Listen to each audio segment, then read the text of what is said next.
I've been impressed to find out how well traveled many of you are. We have a number of members of this congregation who have shared with me their experiences of traveling abroad. And there are many of you that I've followed on social media where I've gotten to live vicariously through your various travels. If you've ever been to Rome, then you've had the opportunity to go to the Pantheon, a temple that was designed for the worship of all the gods and goddesses of Rome. It is a round stone building that is huge, and the dome has these vertical and horizontal lines forming squares going up to the top, where there's a large round hole at the top of it. Originally, sacrifices would have been performed in the very middle of the Pantheon. And so the hole that's up there is where the smoke and everything would have gone up when it was originally conceived. If you've not been to Rome, but you have been to Washington, D.C., to our nation's Capitol building, the Capitol Rotunda is based on the Pantheon in Rome. If you go into that large round setting and you look up, you see that the design with horizontal and vertical lines overhead is the same design as the Pantheon. But in the middle of it, instead of a hole, is a very bizarre picture of George Washington in heaven that is depicted there.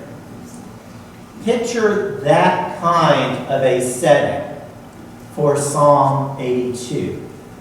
It begins by talking about the divine counsel. God, who in most translations is just translated as God, capital G-O-D, is Yahweh, one of the proper names for God found in the Old Testament. And Yahweh enters the divine counsel. And there are other gods around him who are somewhat lesser gods. Yahweh has been sitting, and then he stands up. In that kind of an assembly, someone who stood up, who was a part of the governing council, would stand up to make a pronouncement or to bring charges. And Yahweh brings charges against these other gods. He says that they have not been God-like. They are not living up to the image in which they are created. And he criticizes them because they are not doing this. In verses 3 and 4. Give justice to the weak and the orphan. Maintain the right and the lowly and the destitute. Rescue the weak and the needy. Deliver them from the hand of the wicked. And because they have been not doing these things, he pronounces on them, you are now mortals. And just like other mortals, you will die because you have not lived up to this. Now, if you're paying attention, you're a little bit confused. What is this polytheistic image doing in the middle of the Old Testament? And there are scholars that have had a field day trying to answer that question. It's a fascinating discourse, but I won't go into all of it, because ultimately I gravitate towards those who interpret this passage by saying that the writers of the Psalms were poets and lyricists. That means this is a poetic image. It is something that I believe was created in the fertile and pious imagination of the psalmist. A way of talking about who God is and the nature of what God prizes. And God prizes caring for the vulnerable and for the weak. God is in favor of charity, of caring for those who are afflicted. And God is a God of justice, supporting a society in which there is a level playing field in which all can participate and be a part of God's creation. Psalm 82 was used very creatively later in the worship life of ancient Israel. During the time of Greco-Roman occupation, when Israel was a part of the Greek and then Roman empires, according to tradition, the priest would gather at the temple and have sacrifices every single morning. And there are specific psalms that were assigned to each particular day. And for Tuesday, the psalm that they would either recite or sing was Psalm 82. Imagine, at the time that's described in the Gospels, when Rome is the powerful empire, in this act of subversion, the priests would gather and they would recite this psalm, saying, despite the fact that they are surrounded by the images of the gods and goddesses of Roman mythology, there is one God, Yahweh, a God who is being worshipped at the temple. And that God is concerned about how people are treated. These are the values of godly people, the values of charity and of mercy. It has become cliche to say that you and I live in a society that is divided and in a world that is divided. That is certainly a harsh reality of the world in which we live. It's also a little bit artificial, because the fact that we are as divided as we are is something that is reinforced by those who have something to gain from that division, like politicians. Those who would rather have us separated and suspicious of one another rather than working together. The Old Testament is the sacred text, not only of our faith, but also of Judaism and of Islam. Three religions that are strongly monotheistic, and religions that consider this text sacred. We believe in a God who prizes charity and justice. These are God's values. And these are the values of you and I, God's people. I believe one of the things that we can and must do within our society is to learn how to break out of our bubbles and to interact with people of a different faith for a common purpose. People who believe in one God and people who believe in a God of charity and of justice. Now, do not misunderstand me. I am not a universalist.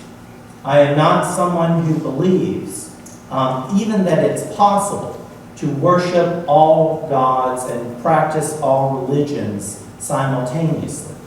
Like you, I'm a Christian. I believe that it is through Christ that we have overcome sin and death. And it is through Christ that we are connected to God.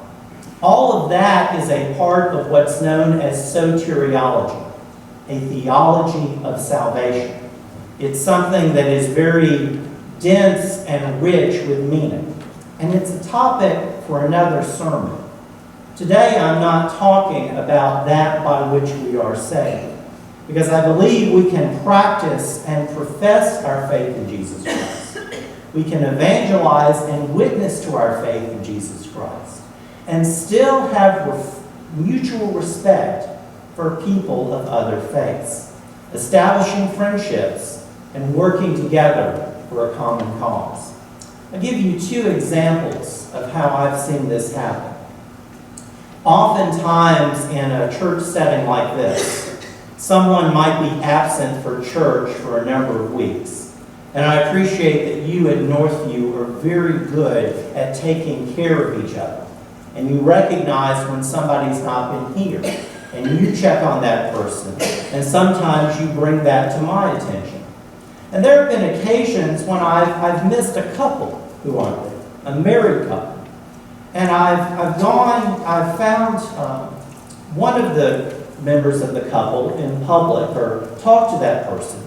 And someone might say to me, oh, I am fine, but my wife has been very ill, and I am not able to be there on Sunday because I need to be near her in case she needs me. And I understand what's going on there.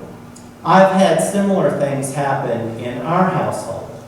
But in our case, Dina and I are blessed to have Jewish friends. One particularly dear friend of ours, who we jokingly refer to as our adopted Jewish mother, who when Dina was sick after coming out of the hospital and needed to be home, she said to me, I know that you need to be at church on Sunday, so you let me know if you need me, and I will come and I will stay with Dina. And she did, and we benefited from that. Another larger project happened up the valley from us in the Harrisonburg area. In that particular area, there was no shelter for the homeless. So they did something that other smaller communities have done, where different churches got together to form a partnership during the cold and winter months. And each church would take 1 week, and they would have volunteers sleep in the fellowship hall of the church, and they would feed them a meal when they got there that evening, and then they'd feed them breakfast when they left the next morning. They had the schedule all planned out, but then someone asked, what are we going to do about the week of Christmas? We don't have any churches or congregations that will be able to house people then. Maybe we just won't do it. But the pastor of one of the Methodist churches in that area had an idea and reached out to a local imam from a Muslim community. And the people of that Muslim community participated in this as well and invited the homeless to come in and to stay in their mosque for that week. And they participated in it too. There's a lot of pain and there's a lot of hurt within the world. And there's a lot of things that separate us. You and I are Christian people, and we profess our salvation is through Christ, who connects us to God. But we are overdoing it when we allow our theological purity to encourage us to separate ourselves from other people, when we could be working together for acts of charity and justice within our community. Just as I believe it is wrong for politicians to manipulate us and to separate us in hopes of gaining something, I, as a Christian preacher, cannot in good conscience share and spread the gospel of our Lord by trashing people of other faiths.